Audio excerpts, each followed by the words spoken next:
Começa agora um programa que traz tudo sobre o livro mais lido em todos os tempos. Apresentamos O Som do Livro.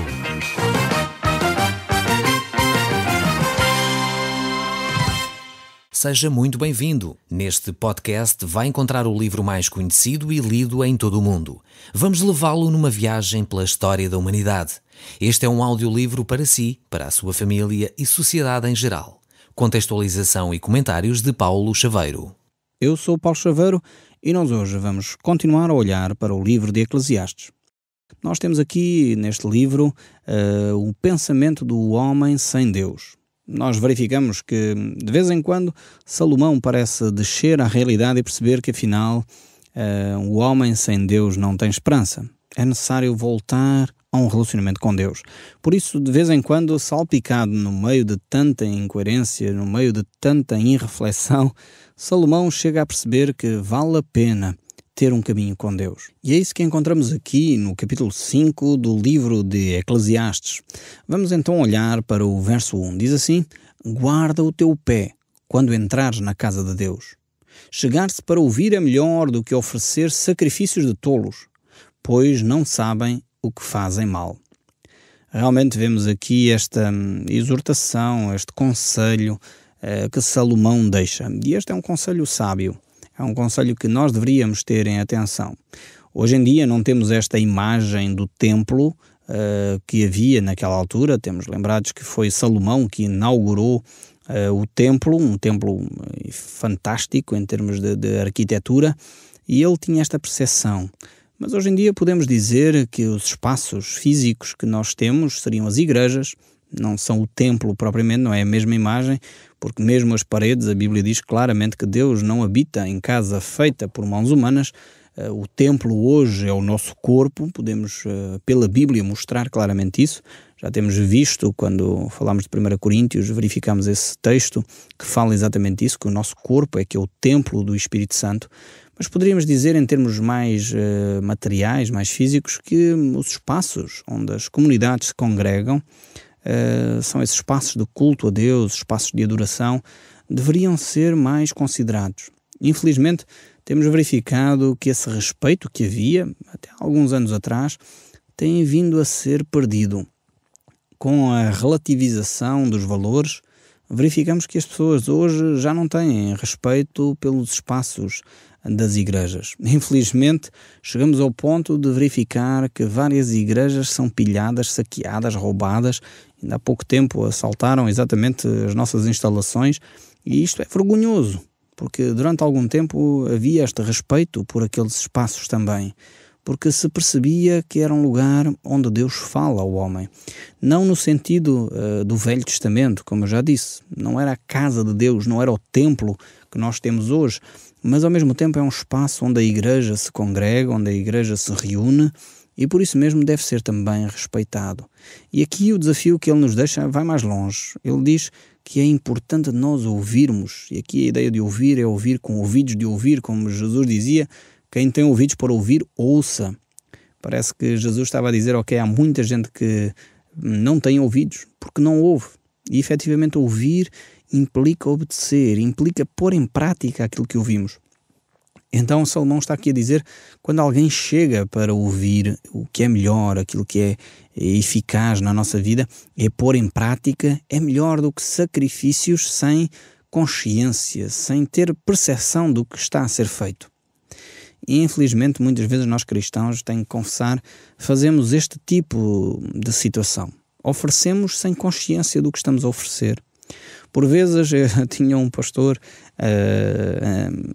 daqueles pastores mais antigos que me formaram, ele dizia uma coisa que me ficou gravada na memória, era uma verdade muito correta. Ele dizia, os crentes quando cantam estão muitas vezes a mentir, porque muitas vezes não tomamos consciência daquilo que estamos a cantar. Por vezes dizemos, Senhor, que o teu fogo me venha purificar, mas quando Deus começa a tocar em determinadas áreas da nossa vida, nós, Deus, não, aqui não mexe, não, na minha família não mexe, nos meus filhos não mexe, no meu casamento não mexe, na minha área financeira não mexe, e a gente não quer que Deus venha purificar a nossa vida. E ele dizia que de facto os crentes mentem muito quando estão a cantar, Porque às vezes fazemos determinadas afirmações através das letras dos cânticos que na realidade nós não estamos prontos, nem queremos que Deus mexa. Então seria bom nós não fazermos sacrifícios de tolos com os nossos cânticos. Não devemos fazer sacrifícios com ignorância do que estamos a fazer. Se há coisas que nós queremos fazer para Deus, façamo-lo com conhecimento de causa. Muitas vezes pessoas são batizadas, entram dentro desses sacramentos e nem tomaram consciência do que estão a fazer. Foram porque os pais os levaram, muitas vezes são bebés, não estão a tomar consciência do que está a acontecer sequer. Acho que isto são, de facto, sacrifícios que a pessoa não está a entender o que eles significam. É por isso que a Bíblia nos mostra que o batismo deve de acontecer quando a pessoa tem consciência da sua relação com Deus, quando a pessoa optou por seguir a Cristo. Aí faz sentido ser batizado em nome de Jesus, em nome do Pai, do Filho e do Espírito Santo. Antes disso, a pessoa não tem consciência. Então há determinados rituais que devem ser reavaliados, repensados. Porquê é que eu faço determinadas coisas? Porquê é que eu faço o que faço? Faz sentido? É um sacrifício genuíno a Deus? É um sacrifício onde eu tenho consciência do que estou a fazer? Ou é um sacrifício tolo, que não parte da minha obediência, não parte da minha reflexão, não parte da minha sinceridade com Deus? Vale a pena fazermos esta reflexão e com Deus e em Deus tomarmos esta atitude. Se nós estamos conscientes do que estamos a fazer, ótimo, continuo nesse caminho. Vale a pena seguir esse caminho, porque aí realmente estamos a cumprir a vontade de Deus, estamos a dar ouvidos à voz de Deus e a obedecer àquilo que Ele nos pediu para realizar. Aí sim, são sacrifícios de aroma suave ao Senhor. E é aqui que realmente Salomão nos deixa esta recomendação que eu penso que vale a pena nós tomarmos em linha de conta. Jesus Cristo disse o mesmo quando estava a falar com Marta e Maria, em que uma andava a seguir e a servir e a fazer muita coisa. Jesus estava lá em casa e certamente Marta estava preocupada em servir uma boa refeição a Jesus. E Jesus disse, mas o que é que andas a fazer? Andas a correr de um lado ao outro e não te serve de nada, isso não acrescenta nada. E realmente precisamos escolher a boa parte. E a boa parte é ouvir e pôr em prática a palavra de Deus. E aí então todo o resto faz sentido. Aí o serviço faz sentido, os sacrifícios fazem sentido, quando eles partem de um coração sincero, de um coração de obediência a Deus. Ainda neste capítulo 5 do livro de Eclesiastes, o verso 2 nos diz: não te precipites com a tua boca, nem o teu coração se apresse a pronunciar palavra alguma diante de Deus, porque Deus está nos céus e tu na terra. Portanto, sejam poucas as tuas palavras, porque dos muitos trabalhos vêm os sonhos e do muito falar, palavras néstias. Aqui, mais uma vez, o autor deste livro de Eclesiastes revela, de facto, esta perspectiva do homem distante de Deus. Na perspectiva de pensar Deus está lá longe, nós estamos aqui, mas ao mesmo tempo que ele tem esta ideia de um Deus distante, tem ao mesmo tempo a ideia de um Deus que deve ser respeitado. Então temos que ter, ao olhar para este texto bíblico, temos que ter estas duas perspectivas. A perspectiva que, de facto, Deus não está longe, Deus é um Deus próximo de nós.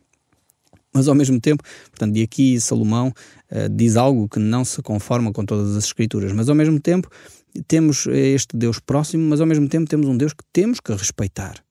E não podemos simplesmente abrir a nossa boca e fazer votos e fazer promessas e fazer coisas que não vamos cumprir. A nossa relação com Deus deve ser séria. A nossa relação com Deus deve ser baseada na sinceridade. Por isso devemos avaliar as nossas palavras. Como diz o autor aqui, eu creio que bem, muito falar, saem palavras nestas, saem palavras que são, desculpem o termo, mas é a expressão que aqui está, de uma forma mais simpática, mas é palavras estúpidas, palavras que não têm sentido. Então temos de aprender a pensar antes de falar, para não termos palavras néstias. Realmente é um exercício que todos nós devemos fazer. E eu iria um pouco mais longe, não só antes de pensar, mas também falar só depois de termos um tempo de oração. Há determinadas conversas, que eu muitas vezes faço isso, quando chegam pessoas ao meu escritório e vêm pedir aconselhamento, vêm pedir apoio. Eu muitas vezes estou a ouvir as pessoas atentamente, estou a ouvir exatamente cada palavra que ela diz, mas ao mesmo tempo estou a pedir a Deus, em oração, Deus, dá-me palavras de sabedoria para responder a esta angústia, para responder a este problema, para responder a esta situação. Eu quero que sejam as palavras de Deus e não as minhas a falar ao coração daquelas pessoas. Então é importante não só refletirmos, mas acima de tudo orarmos, falarmos com Deus para que as nossas palavras possam ser palavras de sabedoria, palavras que vêm dos céus para o coração daquelas pessoas angustiadas. E isso então creio que é uma mais-valia tremenda quando nós temos esse relacionamento com Deus. O verso 3 ainda segue a dizer: quando a Deus fizeres algum voto, não tardes em cumpri-lo, porque não se agrada de tolos. Cumpre o teu voto que fazes. Realmente este é um desafio importante que nós temos para a nossa vida. Não devemos fazer votos se não temos condições de os cumprir. Então devemos ter ponderação na forma como abrimos a nossa boca. Aquilo que nós dizemos é extremamente importante. Deus toma atenção. Eu acho muito interessante aquele texto no livro de Malaquias que me faz refletir seriamente, porque a Bíblia diz no livro de Malaquias que Deus até toma nota das nossas conversas. Deus está muito atento àquilo que nós dizemos uns com os outros. Às vezes algumas pessoas dizem: não, nós vamos nos juntar simplesmente para deitar a conversa fora. Toma atenção, porque Deus está a tomar atenção às tuas palavras. Então não tenhas simplesmente conversas que não edificam, conversas que não vão levar a lado nenhum. Vale a pena tomarmos atenção às nossas conversas. E vale a pena não fazermos votos precipitadamente. Então, se nós fizermos um voto a Deus, cumpramos o quanto antes, porque Deus não se agrada de tolos, pessoas que dizem uma coisa e não fazem. No fundo, precisamos ser homens e mulheres de palavra, pessoas que dão a sua honra e empenham a sua honra naquilo que dizem. Por isso precisamos de homens e mulheres de palavra, pessoas sinceras, verdadeiras, honestas, com coragem de assumir o que afirmaram. O verso 6 ainda prossegue a dizer: não consintas que a tua boca te faça culpa, nem digas diante do mensageiro de Deus que foi inadvertência. Por que razão se iraria Deus por causa das tuas palavras, a ponto de destruir as obras das tuas mãos? Temos aqui mais uma vez a preocupação que Salomão tem, no sentido de que cumpramos aquilo que dizemos. Mas ao mesmo tempo, aqui Salomão revela aquele Deus que não está no resto da Bíblia. Ele, ao afastar-se da sua relação com Deus, vê um Deus distante. Mas quem se afastou não foi Deus, foi Salomão. E por isso ele olha para Deus como um Deus severo, um Deus que está pronto sempre a punir. E este não é o Deus das Escrituras. É verdade que Deus é Deus justo. É verdade que não devemos brincar com Deus. É verdade também que devemos temer profundamente a Deus. Devemos ter um respeito profundo por Deus. Mas é também verdade que o nosso Deus é um Deus de amor. É um Deus que se quer relacionar connosco. É um Deus que nos dá, muitas vezes, uma segunda oportunidade e uma terceira, porque Deus é longânimo, tem paciência. E este Deus, Salomão aqui não revela, ele não conhece, mas é o Deus que nós conhecemos. Isto não é para, como dizia o apóstolo Paulo na sua carta aos Romanos, não é para nós pecarmos. A graça não é uma porta para o pecado. A graça de Deus, a bondade de Deus, não é um espaço que Deus abre para a licenciosidade. A graça de Deus não é um espaço para nós fazermos o que nos apetece, não. A graça de Deus é uma manifestação do amor que Deus tem por nós. E isso deveria incutir em nós um respeito profundo, um sentido de responsabilidade tremendo, porque percebemos que alguém que não deveria dar nada, deu tudo. E porque deveríamos entender que alguém que não tinha responsabilidade nenhuma para conosco, deu o seu amado Filho por nós. Isso deveria nos conduzir a um sentido de responsabilidade profundo, de queremos viver uma vida que lhe agradasse. No fundo é o mesmo que nós fazemos com os nossos filhos. Nós cuidamos dos nossos filhos com amor, enfim, um amor que não está à espera de retorno, um amor que não está à espera para cobrar. Não, nós fazemos porque amamos os nossos filhos, independentemente daquilo que eles vão fazer connosco. Nós amamos os nossos filhos. Mas é óbvio que nos alegramos quando somos retribuídos. É óbvio que sim. Se o nosso filho, depois de tudo aquilo que nós fizemos, nos desprezar, isso vai nos magoar profundamente. Assim, o relacionamento com Deus. Deus nos manifestou o seu amor de uma forma profunda, de uma forma tocante, com uma sensibilidade tremenda. E Ele aguarda de nós uma resposta positiva. E é isso que Salomão aqui não estava a entender. Ele só estava a ver o lado punitivo de Deus. Mas ele não estava a perceber que Deus é um Deus de graça, um Deus de amor. Só encontra este Deus no final do seu livro. Quando nós chegarmos ao capítulo 12, Salomão vai compreender quem Deus é. E por isso ele diz que vale a pena buscar a Deus nos dias da nossa mocidade. Então, continuando aqui, neste capítulo 5, verso 7, ainda nos diz: porque como na multidão dos sonhos há vaidade, assim também nas muitas palavras. Tu, porém, teme a Deus. Sem dúvida alguma, esta é uma recomendação que vale a pena ser seguida. E aqui ele nos desafia a esta atitude de temer a Deus. O autor, por um lado, critica aquela religião farisaica, aquela religião baseada simplesmente nos ritos, aquela religião oca e vazia, mas ao mesmo tempo ele mostra que o relacionamento com Deus vale a pena ser vivido. É um relacionamento que produz em nós algo profundo, algo sincero, algo benéfico na nossa vida. Então é esse relacionamento, esse temor a Deus. Este temor aqui não tem a ver só com o medo, não é só este aspecto do medo, mas este temor aqui tem a ver com o respeito, com a consideração que nós temos para com o Deus Todo-Poderoso, porque Ele o é. Ele é o Deus Todo-Poderoso. Ele é o Deus capaz do nada criar o universo. Mas este Deus deve ser respeitado. Devemos ter temor e respeito para com Deus. E ele prossegue a dizer, neste capítulo 5, verso 8, diz assim: se vires em alguma província a opressão dos pobres e o roubo em algum lugar do direito e da justiça, não te maravilhes de semelhante caso. Porque o que está em alto tem acima de si outro mais alto que o explora, e sobre este há ainda o outro mais elevado, que também o explora. Vemos aqui esta linha de exploração e, infelizmente, mais uma vez, na perspectiva do homem sem Deus, isto é um facto. Nós estamos a falar aqui de uma atitude cristã, é óbvio, não é? Nós estamos aqui a falar que um cristão procede desta maneira, mas numa linha de alguém que não tem Deus, efetivamente, isto acontece.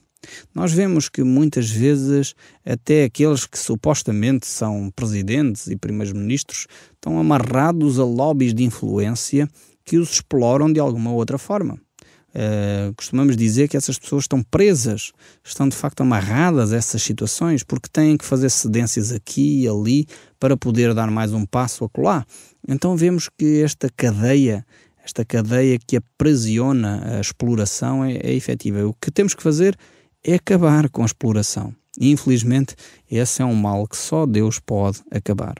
Porque ele está enraizado no coração do homem. E só com a intervenção divina nós podemos ver esta cadeia ser quebrada. É uma cadeia de lobbies, uma cadeia de influências, uma cadeia de poderes que, infelizmente, precisam ser quebrados para que as sociedades vivam livres de cadeias, livres de favores, livres de influências. E nós temos no nosso país bem presente as consequências destas cadeias que vão maniatando muitas pessoas até com boas intenções. Mas porque há lobbies como o desporto, há lobbies fortíssimos nesta área, naquela área, que vão maniatando aqueles que precisam tomar decisões. E dessa forma vão amarrando e vão impedindo que o povo, em geral, seja beneficiado. Porque vão influenciando e vão continuando a desenvolver estas cadeias. O verso 9, aqui do nosso texto, ainda nos diz: o proveito da terra é para todos, até o rei se serve do campo. Vejamos aqui a importância que Salomão conclui de cuidarmos da terra, cuidarmos da natureza, cuidarmos daquilo que é vital para todos nós. Os recursos naturais não são inesgotáveis. E já esta preocupação estava aqui na mente de Salomão, mostrando que, afinal de contas, todos nós precisamos da terra. Não podemos estar a despejar para os mares, para os rios, para a terra, detritos que vão infectar, contaminar toda uma plantação, toda uma produção de alimentos, que, afinal de contas, até os governadores precisam deles para comer. Então esta é a conclusão que ele chega ali naquele verso 9. E o verso 10 ainda diz: quem ama o dinheiro jamais dele se farta, e quem ama a abundância nunca se farta da renda. Também isso é vaidade. Vemos aqui que a ambição, o querer ter, o procurar constantemente enriquecer mais é vazio, é oco, não é esse o caminho. É a conclusão que ele aqui chega. E o verso 11 diz mais: onde os bens se multiplicam, também se multiplica os que deles comem. Que mais proveito tem o seu dono do que os ver com os seus olhos? Doce é o sono do trabalhador, quer coma pouco, quer muito, mas a fartura do rico não o deixa dormir. Aqui temos mais uma vez Salomão a refletir sobre a vida, no fundo, sobre a riqueza e a pobreza, sobre, no fundo, o estado de espírito. E ele aqui fala acerca desta atitude que muitas vezes as pessoas com muitos bens não conseguem descansar. Por isso muitos dizem que o dinheiro não traz felicidade. E é um facto, ajuda muito, mas não traz felicidade, porque a felicidade está dentro de nós. É algo que pode ser produzido em nós e não tem a ver com os bens que nós adquirimos ou não. É por isso que ele chega a esta conclusão, que aquele que trabalha com o suor do seu rosto, vai amealhando através de muito esforço, ele pode dormir tranquilo.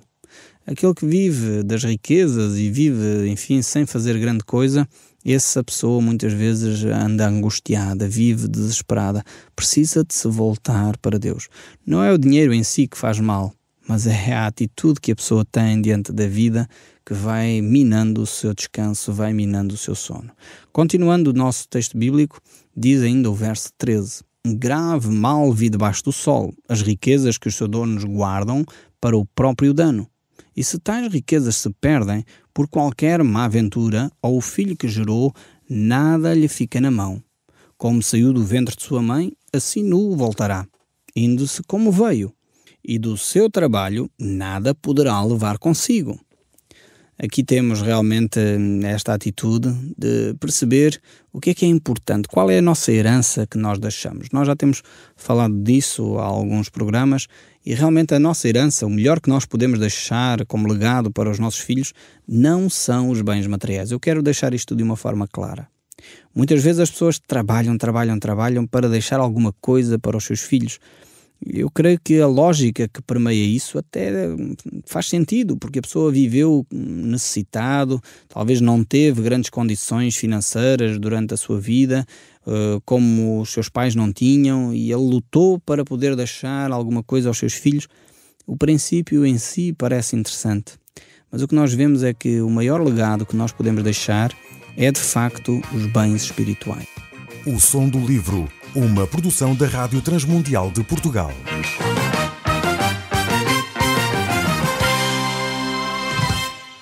RTM. Conhece todos os nossos programas em rtmportugal.org. Uma produção da Rádio Transmundial de Portugal.